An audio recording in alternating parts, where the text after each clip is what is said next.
Hello, everyone.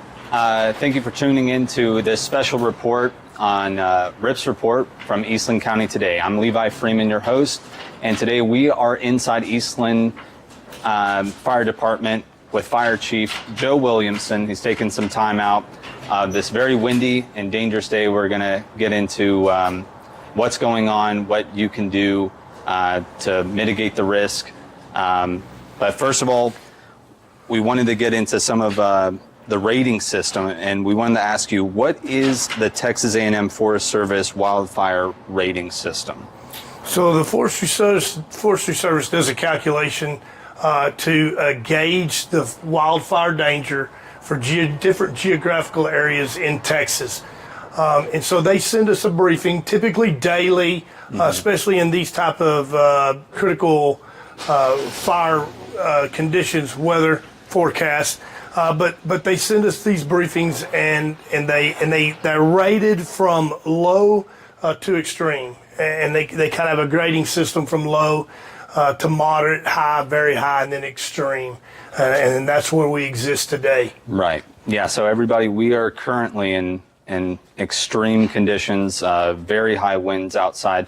What are some of the factors that contribute to causing an extreme condition like that?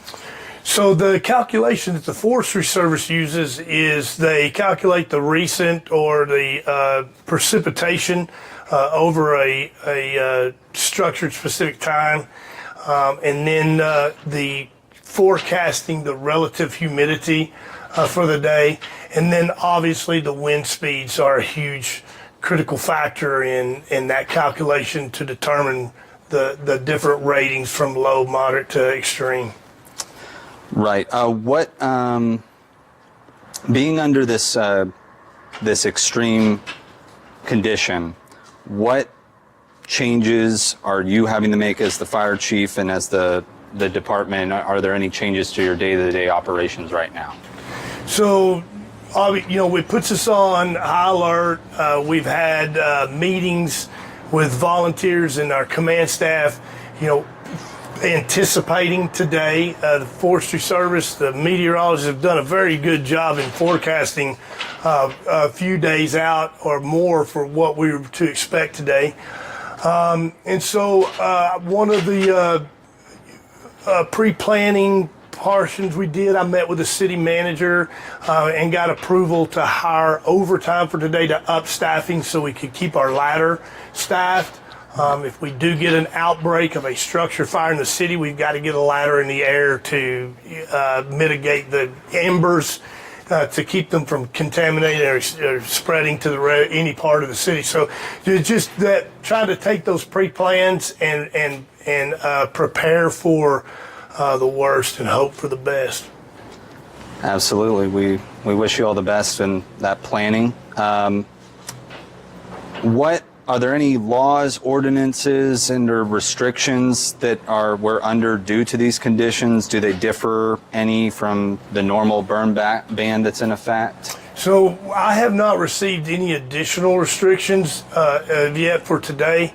I'm not sure if that's just because those commissions and regulatory agencies have not been able to meet and approve those yet, but we are and have been for a while under the burn ban, and so a lot of, I think people may or may not know how that actually works. And so the state of Texas has a burn ban that is constantly in effect, right. And the county judge has the authority to lift that burn ban. So when the burn ban is called, the burn ban is on, it's really the state of Texas. It's always on, right? And then the county judge has the authority to lift it when environmental conditions are safe to allow that outdoor burning. Yeah. And obviously, that's not today. We are currently in a burn ban, as we should be. Are there any common misconceptions or things that the public, might think that would help you out if they could get cleared up? Just one of the things that I would like to say loud is that for landowners and homeowners, we're in the business of saving lives. And once we've assured that goal has been accomplished to the best of our ability, we're also in the business of saving property. Okay. So our intentions are not to go out. We get a lot of negative complaints. We're in cutting fences and locks and stuff and having to make access to areas so that we can provide fire suppression services. And we train. I know throughout the county I've had discussions with the county fire chiefs, and our goals are to prioritize in eliminating any excessive damage. We train our people to not cut locks, right, to cut chain links so the landowner or homeowner can reutilize that lock. So I just want the public to be assured that our goal is to preserve property and press that against prioritization. Right. Yeah. First thing has to be first, but you do what you can in your training preparation to mitigate property damage. Yeah. All right. I know you spoke briefly about working alongside some of the other departments. Are there any other departments or entities that you've been working with or even at a statewide level during these high-risk times? Yes, so we have 8 fire stations in the county, and the 8 of us communicate very often, and all were aware and prepared and forecasting for this extreme fire weather today. So we're all on together. We have added any fire reported in a primary district, we're automatically adding additional resources. So we've upgraded our alarm assignment just upon a report of a fire. So typical procedures say that we get a fire, we evaluate it, and then we'll ask for help. Now we're just auto-launching help upon a report of a fire. So we also have the Texas Forestry Service has staged resources in our area. So they're in Brownwood, Mineral Wells, and they have some other resources that have been activated that are in our area due to these critical weather today. But I did receive word that the aircraft is grounded today, and that's a significant challenge for us. So the air assets are a huge complement to our fire suppression capabilities in the wildland world. So today we are without aircraft, and that elevates the risk and the challenge to get around these rapidly spreading fires due to this wind. Yeah, that's definitely a tough situation to be in, and hopefully these winds will die down, soon. Do you get any extra funding or support while you're under these extreme conditions from other entities, the state even, or federal, wherever that may come from? So we don't receive any automatic funding or additional funding for the forecasted extreme or critical wildfire environments. But right now, the Governor Abbott has signed an emergency declaration. And right now, that goes until, I believe, April 14th, where any fire department in Texas that damages any equipment, you can apply to that grant for reimbursement while the emergency declaration was declared due to the forecasted environment. And we have the opportunity to receive reimbursement for damaged or destroyed equipment while battling a Texas wildfire. Okay. Well, that's at least something to help out. What can people do at home to help prevent fires and wildfires?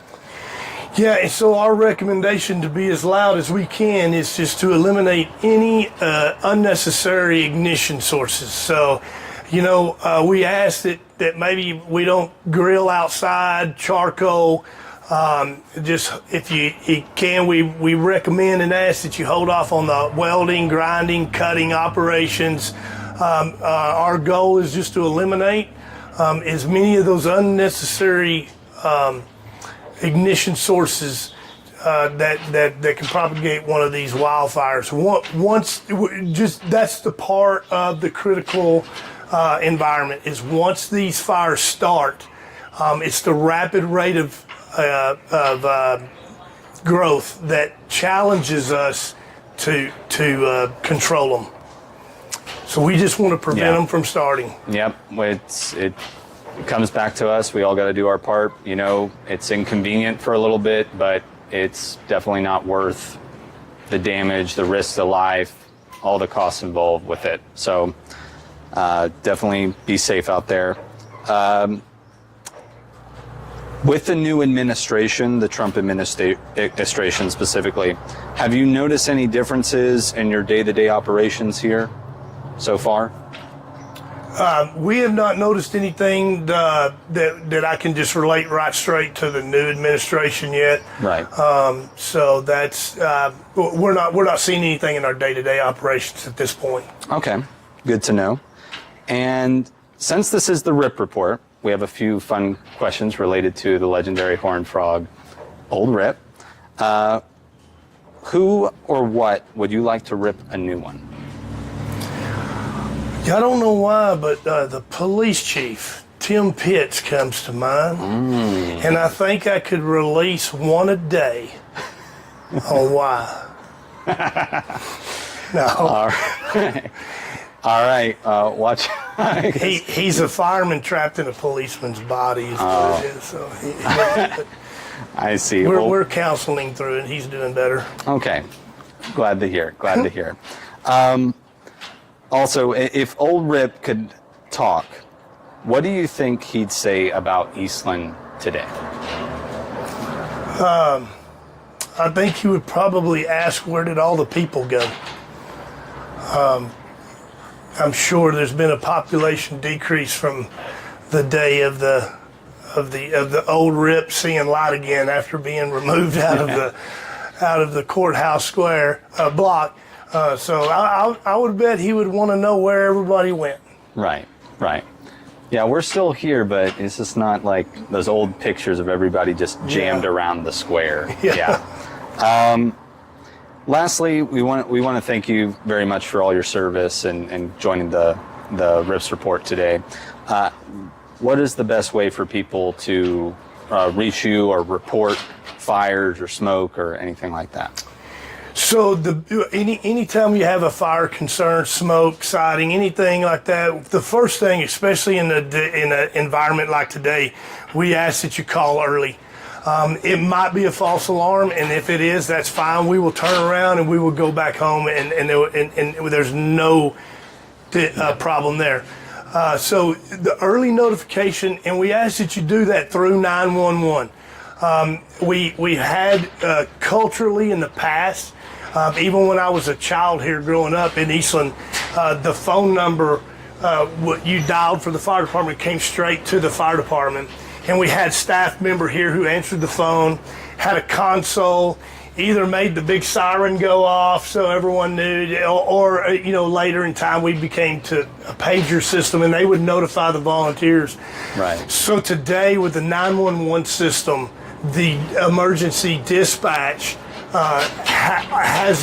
is the only one that has the ability to notify the volunteers and to notify other stations to come help us. So it's time prohibited to call the fire department to report a fire. So just go to 911. They notify us immediately via radio, and we're able to respond.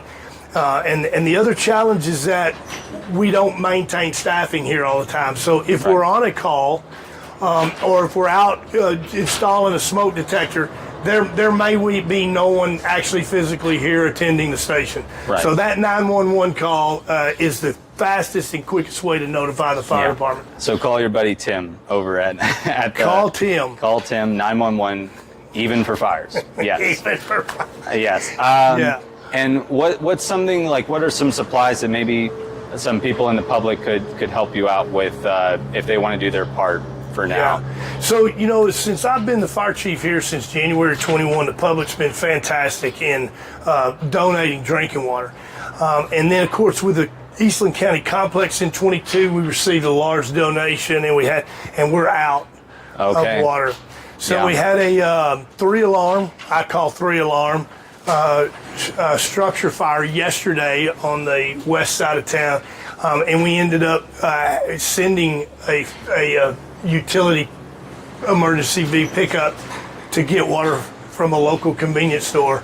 Wow. And so we paid for it and to get water to crews working on the fire ground, and so that we're in need of some drinking water if the general public would like to donate. Okay. To us. We'd appreciate All right. it. Yeah. Bottled water, drinking water, definitely in need, and help them out during this dry, windy time, especially. All right. Well, thank you all very much. Thank you very much, sir, for your time. You. And we wish you all the best, and stay safe out there, everybody listening in Eastland.